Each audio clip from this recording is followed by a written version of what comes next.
Imagine signing this basic employment contract, right? And you miss one single payment, just one. And your boss legally claims the next 200 years of your life is collateral. Oh, man. It is, yeah, it's a terrifying So it premise. really is. Right. So welcome to today's deep dive. Today, we're looking at a universe where debt isn't just financial, it's temporal. Right. Time itself is the currency. Exactly. We are diving into this visually striking, just incredibly dense graphic narrative centered around a deep-sea pilot named Daniel. And his missed payment triggers this chain of events that literally unravels the universe. Yeah, because it takes the very real, everyday concept of corporate ownership over our time and it stretches it to this cosmic, horrifying extreme. For sure. So our mission today is to trace Daniel's journey.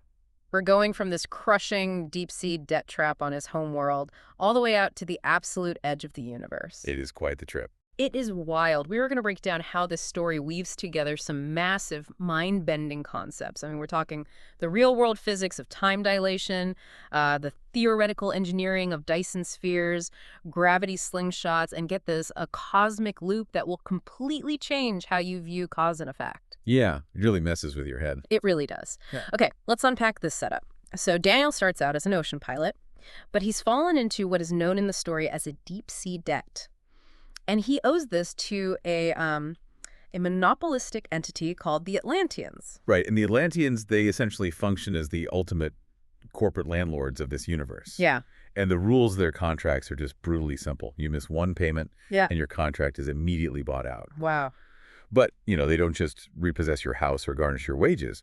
They reassign you to the outer systems. Which is where this stops being your standard sci-fi dystopia and turns into something entirely different. Because, I mean, when we think of a predatory payday loan, we think of missing a payment, getting hit with a fee, the interest compounds, and suddenly you owe twice what you borrowed, right? Right, standard financial trap. Exactly. But in Daniel's world, instead of compounding financial interest, the corporation uses astrophysics to take centuries of his life. It's so insidious. The mechanism they use to enforce this is actually time dilation. Okay, let's pause there for a second, because time dilation is one of those concepts that gets thrown around a lot in sci-fi, right?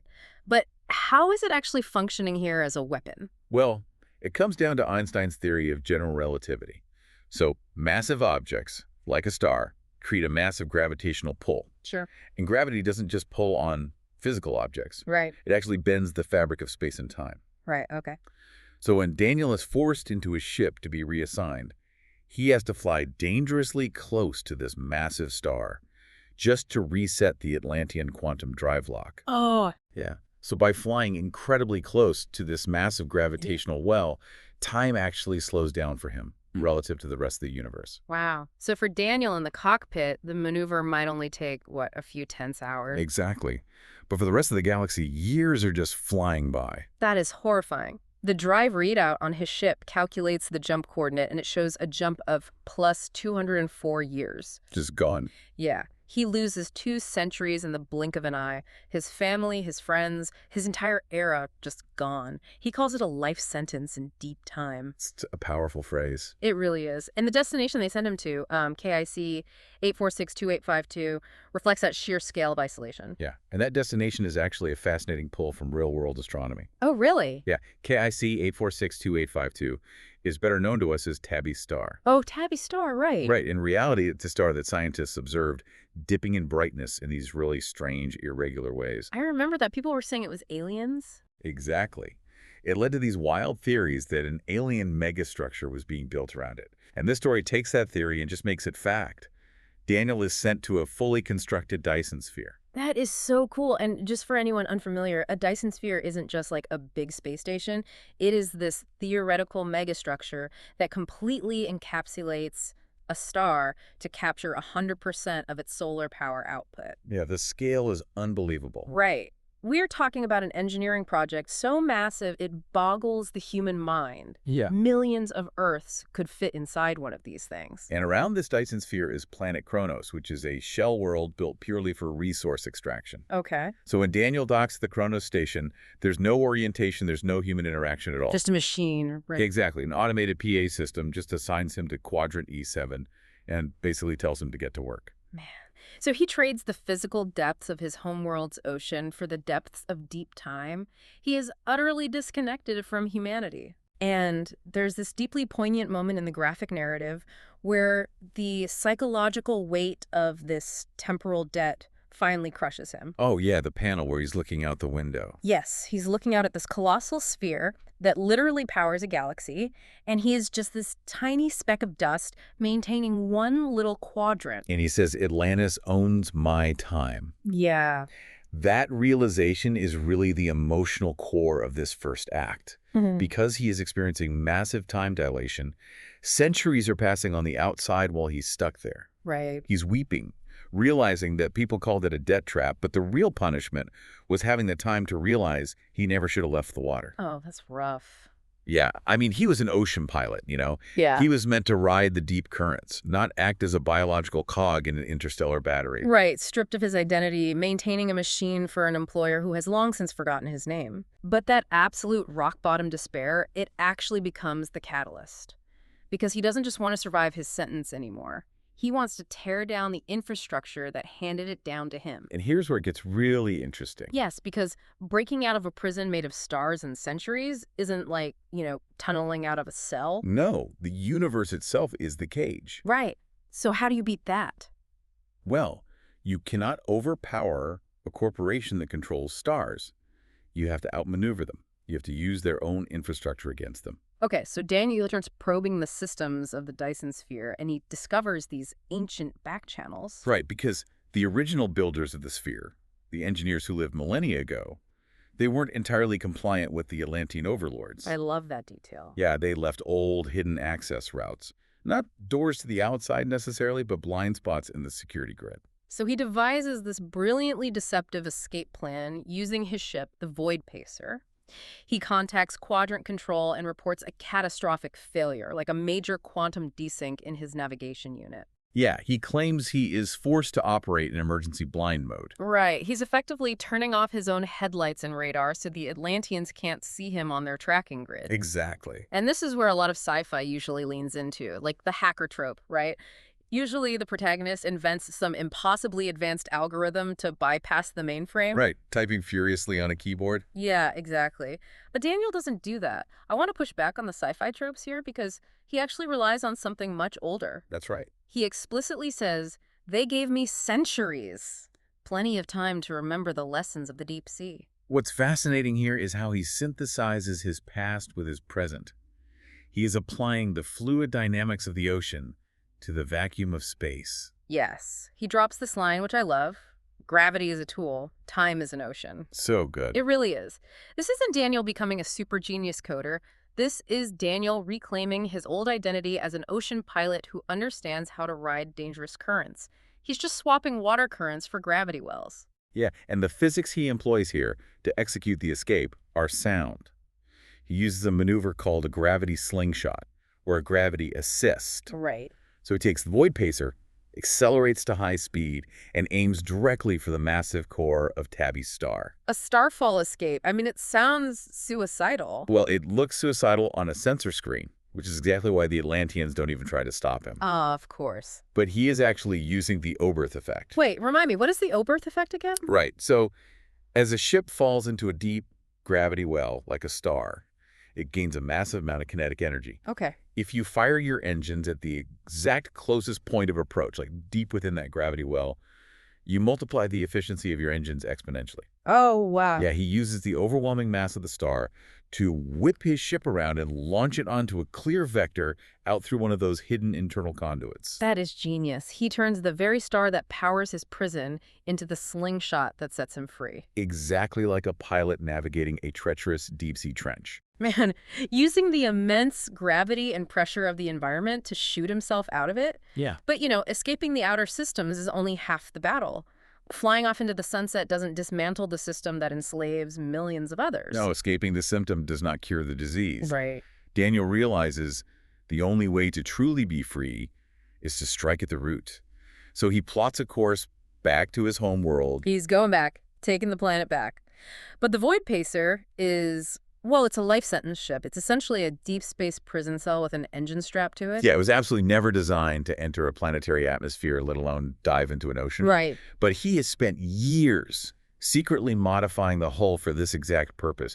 So he hits the atmosphere at maximum power, endures his brutal re-entry, and just plunges straight into the ocean of his homeworld. Okay, just imagine this for a second.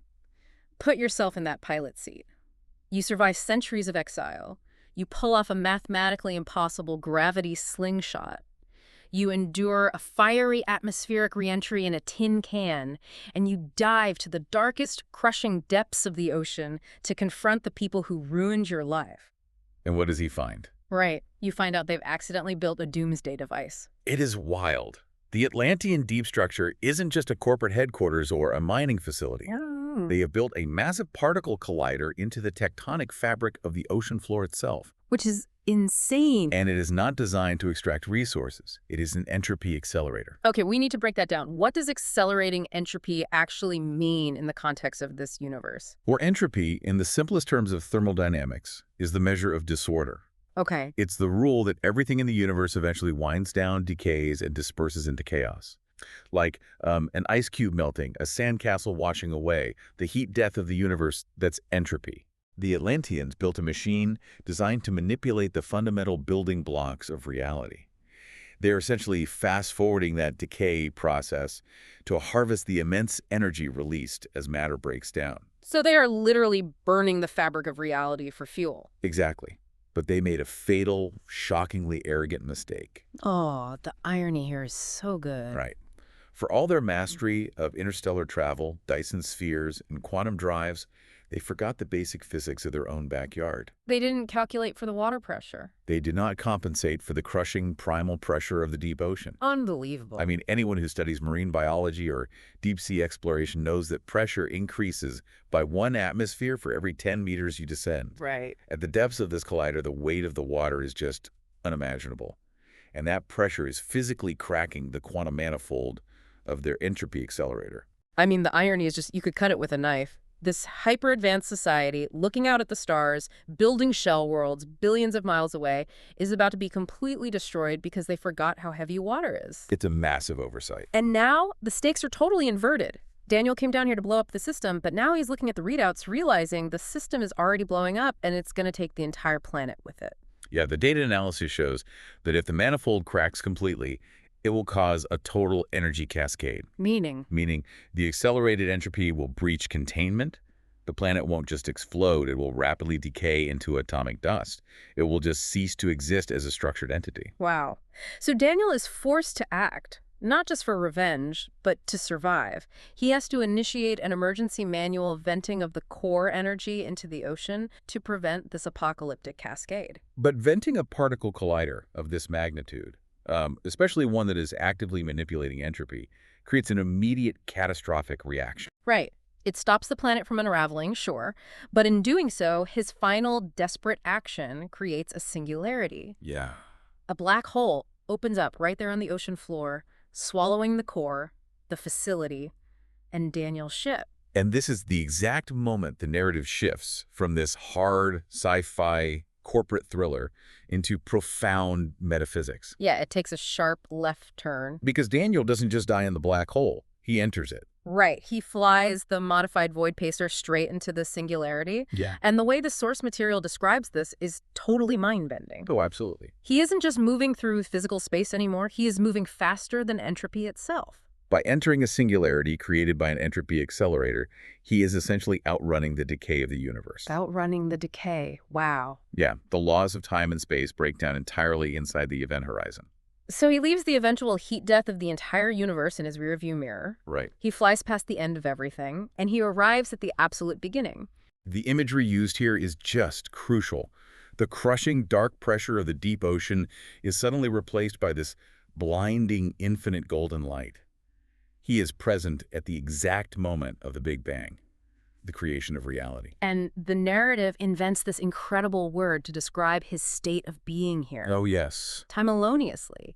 He isn't experiencing time sequentially anymore. He is experiencing every moment his deep-sea debt, his centuries of leaping in Quadrant E7, his starfall escape, and the end of the universe, simultaneously and continuously. Everything all at once. Yes, everything all at once. And in that crucible of absolute beginning, the adult, weathered Daniel Debna, the pilot who endured centuries of indentured servitude, is physically and temporally reshaped by this primal cosmic force. Oh, right. We actually see the layers of his trauma and age literally strip away, shattering into fragments until a young, bright-eyed version of himself is left. Right, and then the universe is recreated exactly the same. The same planets form, the same stars, the same oceans, time after time. And the story lands on this final, staggering scene. Yes, let's talk about that ending. We see this young, reshaped Daniel.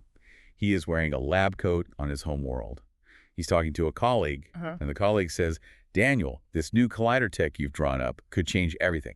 You might even find a way to control gravity one day." Okay, so what does this all mean?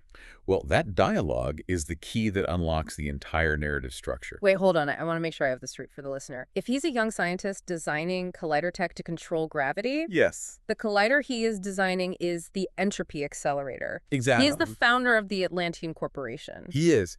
If we connect this to the bigger picture, the narrative reveals itself as a closed, infinite loop. It's called the endless endeavor. Wow. The very experiment that young Daniel is inventing in that lab is the technology that will eventually lead to the massive corporate monopoly. Yes. It's the tech that will create the deep-sea debt trap. It's the tech that will sentence his future self to 200 years of exile. And it's the very tech that his future self will dive into the ocean to destroy. Daniel becomes both the architect of his own unimaginable suffering and the exact agent of his own salvation. That is just bonkers. His actions at the end of time dictate his past, and his past inevitably creates his future. The cause and effect are a perfect circle. That completely reframes his big realization from the escape, doesn't it? How so? Well, when he was slingshotting around Tabby's star, he said, "Time is an ocean." I thought he just meant time was vast and had these massive currents you could ride. He did, but the metaphor goes much deeper now. Right. Think about it. An ocean doesn't have a beginning or an end point. The water evaporates, it forms clouds, it rains down upon the land, and it flows right back into the sea.